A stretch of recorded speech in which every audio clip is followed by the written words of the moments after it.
Amis de la tanière, bienvenue à tous. Aujourd'hui, nous allons accueillir le premier éléphant du refuge provenant de Rotterdam. Sunay arrive à la tanière dans le cadre du programme de conservation des éléphants d'Asie. Une grande fierté pour toute l'équipe de participer à leur échelle à la conservation et à la protection de cette espèce. L'équipe de la tanière est sur le qui-vive car quelques finitions sont à terminer.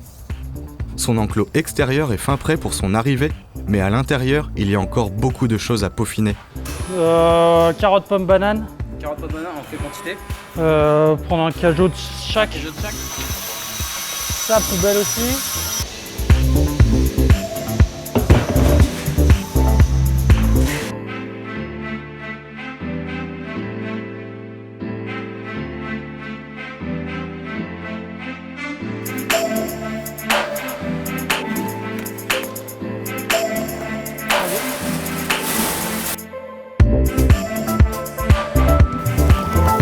C'est qu'il y a des granulés qui sont ouverts et du coup on met le maximum dans la trémie.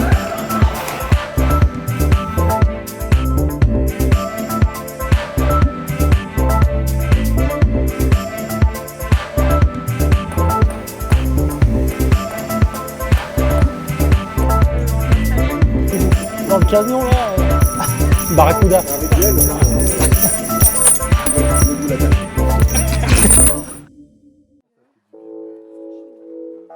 Toute l'équipe s'est donné rendez-vous. Après avoir accueilli des moutons, des cochons, des primates, des fauves et des ours, c'est au tour de l'un des plus gros mammifères de faire son entrée à la tanière. Les instants, ça y est, on va aller l'accueillir. Il va arriver de nuit, je pense. On n'arrive plus à le suivre au tracking, là, mais bon. Oui, c'est un grand moment pour la tanière. Le premier éléphant, comme ça, c'est un grand moment. Allô? Oui, en prie. On n'est pas précis entre 35 et 40 et 50, quoi, par là. Parce qu'on n'arrive plus à suivre le tracking. On va arriver, nous, à l'autoroute. Ok. C'est la gendarmerie qui nous attend. Qui nous attend pour faire venir le convoi jusqu'ici.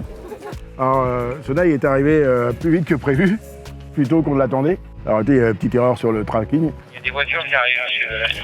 Oui, je pense que c'est Paolo qui arrive chez lui. Ok. Avec le 4x4 et la voiture à Paolo, il y a les gendarmes qui nous attendent. Ah, les gendarmes. Allô, oui? Ah merde, pardon. On vous rejoint. Ils faisaient tout là. Ok, on arrive. Ok, ça marche. Ok, ils sont là. Ok, merci. Ils sont là, on y va. On partait juste pour aller le chercher. La gendarmerie nous a appelé qu'ils sortaient déjà de l'autoroute. Donc on a été rejoindre le convoi en cours de route. On s'est mis devant et derrière avec Paolo, avec les gyrophares, la gendarmerie aussi. Florence, on est là dans 1 minute. Ils arrivent dans 1 minute, donc... Une minute, Florence. Oui, 1 minute. Ok, j'avais compris 10. Ok, merci. On vous attend à l'entrée. Marc, il arrive dans 1 minute. Un bel éléphant qui s'appelle Sunay, qui fait 2 tonnes et qui nous vient de Rotterdam. Alors Sunay donc est arrivé en toute fin de journée et donc on était tout près avec les lumières pour pouvoir éclairer la scène pour éviter qu'il y ait des erreurs de commises ou des surprises. Et il arrivait avec quand j'ai vu le camion était énorme. C'était énorme, c'était impressionnant. Je m'attendais à une grosse caisse mais pas si grosse que ça. Non, c'est effectivement la concrétisation de plusieurs années de travail, de conception, puis de réalisation. Je vais pas tout laisser plaisir.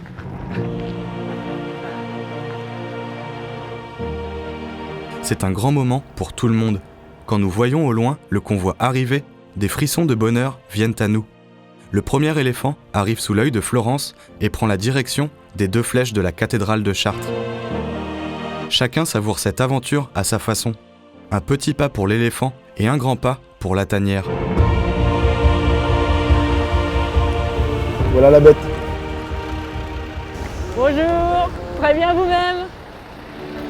Alors, great. Un gros dispositif pour pouvoir acheminer la grande caisse de transport a été mis en place. Le camion s'est mis en place à côté de la grue. So you have my great husband to help you. We've done that before. Yeah, so Je savais pas que c'était une grosse caisse comme ça. C'est une grosse caisse pour un petit éléphant. Il fait 2 tonnes et demie, quoi. Il a 5 ans, c'est un bébé, il fait 2 tonnes et demie. 2 tonnes et demie, 5 ans. C'est pas mal. C'est gros. C'est gros la caisse. Je savais pas que c'était si gros la caisse. Il a fallu que Patrick et puis Marc montent sur le haut de la caisse de transport pour y placer les chaînes de la grue qui allaient donc soulever la caisse. On a la chaîne, ouais. Voilà, alors on a les chaînes. En fait, il était très calme dans la caisse. Donc, quand on est monté sur la caisse, on a accroché avec Marc les 4 crochets. Là, c'est serré. Là-bas, Il est gros. serré. On a vérifié que tout ça, ça tenait bien. On est descendu de la caisse et le grutier a commencé à lever. Attention les mains, attention les mains. Alors la caisse était un petit peu déséquilibrée parce que l'éléphant était collé au fond, donc en fait c'est pour ça qu'on le voit prendre une petite inclinaison.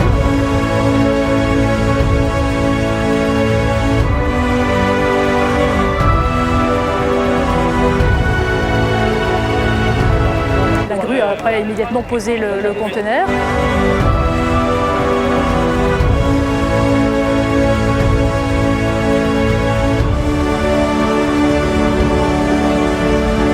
Quand Patrick et Francine rencontrent pour la première fois Sunai, ils restent sans voix. Ils admirent avec émotion et passion ce grand pachyderme. Son soigneur, venu de Rotterdam, l'aide à sortir.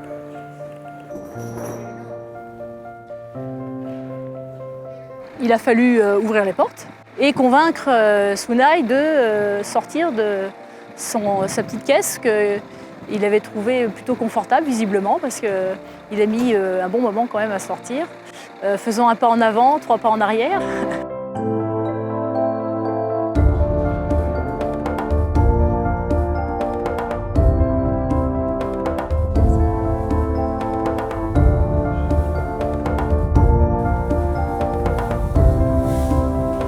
Et il venait, il attrapait le foin ou les récompenses qu'on a mis par terre, les pommes. Il les prenait puis il retournait à l'intérieur avec. Il dit, ça va pas le faire.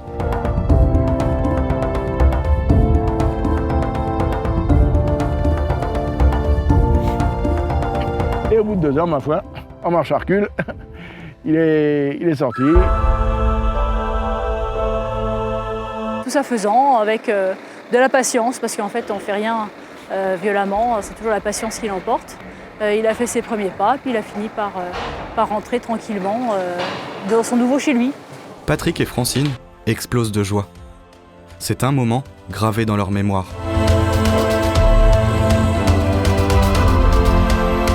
Participer à ce programme de conservation et de protection de l'espèce était un rêve pour ces 2 amoureux des animaux. Bien sûr, notre joie, elle est avant tout pour Sunai. Donc notre travail, c'est pas une histoire d'être content d'avoir un éléphant, c'est pas ça du tout. Nous, on accueille aussi bien un écureuil de 300-400 grammes ou un tamarin de 300-400 grammes qu'un éléphant de 3 tonnes. C'est pas ça, ce qui compte, c'est l'animal, et rien que l'animal, voilà.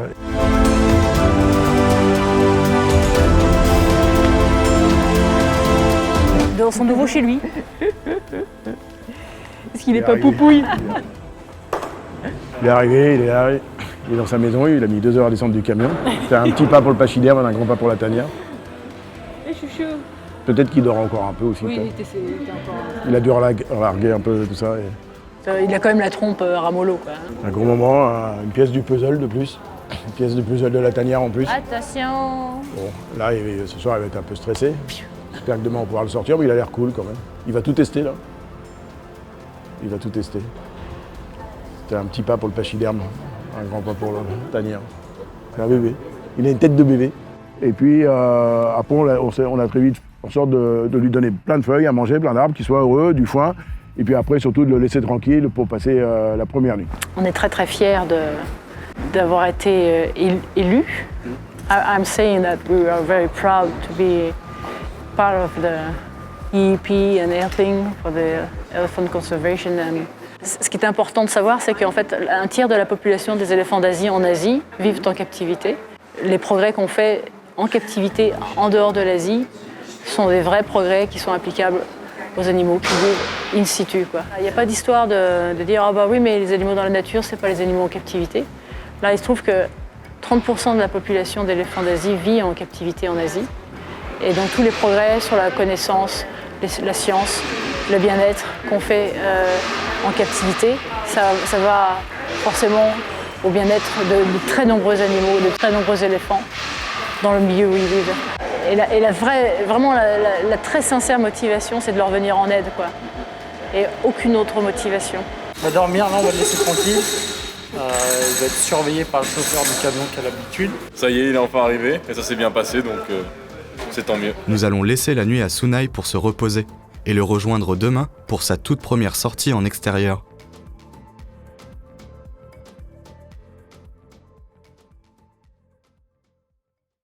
Là, on est juste en train de faire des rectifications au niveau de l'enclos extérieur avant de le sortir. Du coup, les soigneurs de Rotterdam, qui le connaissent très bien, ont fait le tour avec nous pour nous montrer les points peut-être un peu sensibles où il faut mettre de l'électricité pour éviter qu'il aille. Du coup, on fait quelques modifications avec du fer à béton. On fait des trous, on met du fer à béton, on met de l'isolateur et on branche juste du câble électrique. Juste pour voir ça en précaution. On ne sait pas s'il va y aller, mais au cas où.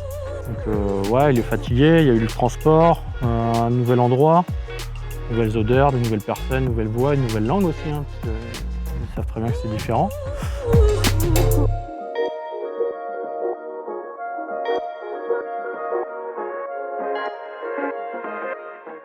veux qu'on repasse un dernier tour ou... Je pense que c'est bon. Les filles, elles ont refait un tour la dernière fois. Let's go! So you want to open this one. Okay, so you go on the other and then we open this one. Okay. On se le dit au Toki, on crie pas dans le bâtiment. Pendant que les soigneurs de Rotterdam et de la tanière se coordonnent, c'est le départ du chauffeur de Sunai.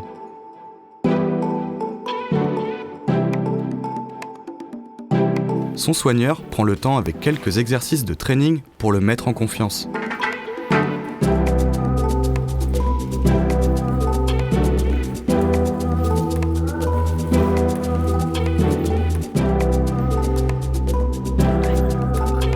T'ouvres la 8, tu fais gaffe.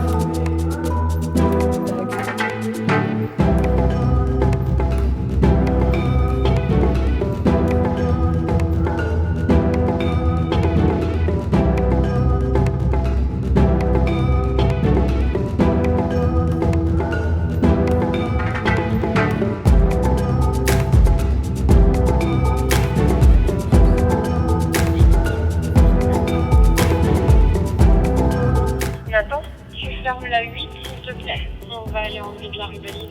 Du coup, en fait, quand on est dans l'angle du bâtiment, on voit vraiment beaucoup la rubalise. Et avec le vent, ça bouge pas mal. Et donc son soigneur avait l'air de nous dire qu'il avait focus dessus. Donc ce qu'on va faire, c'est qu'on va enlever sur les 5 premiers poteaux, histoire de lui libérer le champ visuel au début de l'enclos. Par contre, ce qu'il faut qu'on fasse là, c'est qu'il faudra aussi qu'on ait une butée ouverte. Ouais.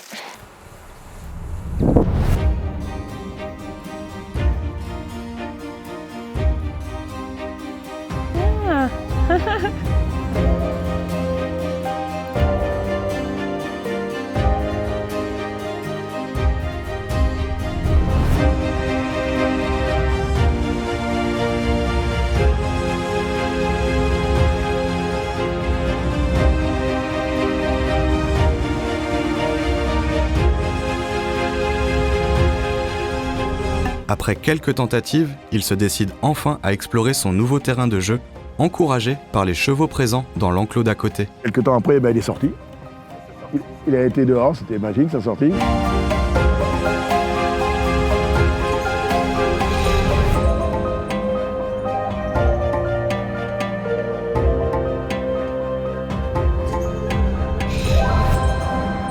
Il apprend à connaître son futur environnement, du coup un de ses environnements, puisqu'il aura l'autre enclos aussi, il ira. Donc ça va durer pendant quelques semaines où il va découvrir ses enclos même. Mais pour l'instant tout se passe bien, il est tranquille, il explore plus ou moins, surtout les cailloux. C'est de la découverte, c'est la rentrée des classes, quoi. Le premier réflexe de Sunai est d'aller dans l'eau, un signe positif pour les soigneurs et une découverte pour lui. Il est sorti assez volontiers, hein. Il est tout de suite allé à l'eau.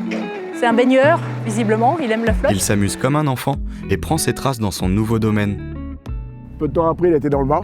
Au début, il trouvait l'eau un peu froide. Il rentrait jusqu'aux genoux, puis petit à petit, il a trempé le bassin, et petit à petit, il a trempé de plus en plus. Il y a 2 mètres d'eau dans le bassin, donc il peut y aller. Ouais, on est super contents. On pensait pas qu'il irait dans l'eau aussi vite. C'était vraiment un petit passage qu'on avait hâte qu'il arrive.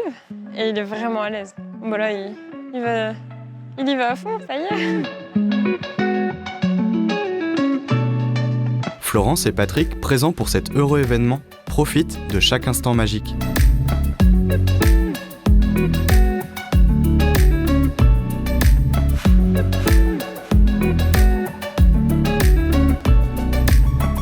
Que voilà un éléphant heureux. Ne portez jamais de jugement. Contentez-vous de les rendre heureux. Cet éléphant est là dans le cadre de la préservation de l'espèce. Et il faut savoir que il naît autant de mâles que de femelles. Et que normalement dans la nature, il y a un mâle pour plusieurs femelles. Donc s'il n'y a pas des lieux comme ça pour les préserver, il y a un problème. Il faut savoir aussi que la population des éléphants d'Asie en Europe, il y en a 300 environ, et sûrement la population la plus saine aujourd'hui au monde, c'est sûrement celle-là qui servira un jour à préserver l'espèce. C'est ni ceux qui sont aux États-Unis, ni ceux qui sont dans leur pays d'origine où ils travaillent, où ils n'arrivent pas à se reproduire correctement, où ils ne sont pas dans les bonnes conditions, où on les exploite, où on les tue pour leur défense. Donc c'est une vraie préservation. La tanière est en plein dans son rôle. La tanière est en plein dans son rôle. L'animal est heureux. Le deuxième va le rejoindre. J'espère qu'ils vont être tous les deux là-dedans, dans la piscine. On voit bien qu'il est heureux, la façon d'aller dans l'eau, etc., comment il se comporte. Il est très heureux. Le cadre est super agréable pour lui. Il est en mode découverte. Il va passer des jours heureux pour ici. Et vous tous qui nous avez aidés, merci. Et tous ceux qui voulaient nous aider, n'hésitez pas. Notez bien que tout ça coûte beaucoup d'argent. Donc on a besoin de vous. Allez sur notre site, la tanière-refuge.fr. Vous pouvez faire des dons. On est preneurs de tout. Vous voyez où ça va. C'est pas des vraies installations et des vrais endroits de bonheur. Et ça encore, c'est le petit parc. Derrière, il y a le grand parc. Et puis on a plein de projets.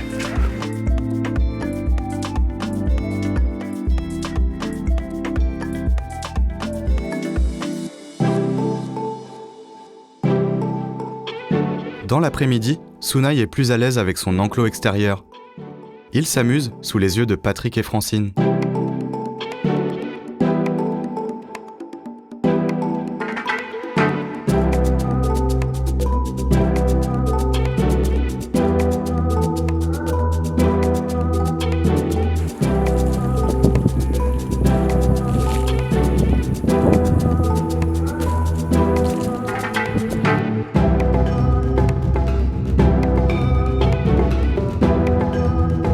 Il fait l'acrobate et explore chaque centimètre jusqu'à monter sur les rochers.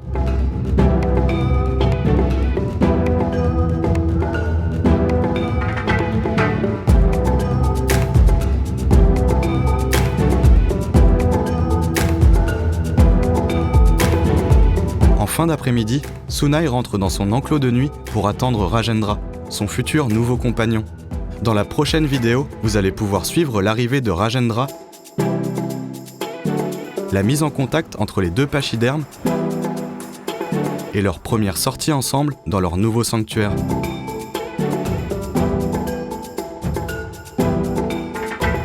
Bien évidemment, vous doutez bien que l'arrivée d'un animal comme ça, c'est beaucoup d'aménagement, des soigneurs, c'est beaucoup d'argent. Toujours un seul but, l'animal, préserver, sauver l'animal. Donc on a aussi besoin de vous. Allez sur notre site, latanière-refuge.fr. Vous pouvez faire des dons de toute nature. Ils sont les bienvenus, tout est défiscalisable. Sachez une seule chose, c'est qu'on a une seule pensée ici, une seule, c'est le bien-être des animaux. Bien évidemment, on préférait que Sunai et ses congénères soient relâchés dans le milieu naturel, mais c'est malheureusement pas possible. Ils ont été élevés et nés en captivité. Donc nous, on va faire en sorte de les rendre le plus heureux possible. Le premier enclos que vous allez voir, c'est un enclos, c'est le plus petit enclos. Ils vont commencer par le petit enclos, après ils vont être dans un plus grand qui est aujourd'hui quasiment terminé.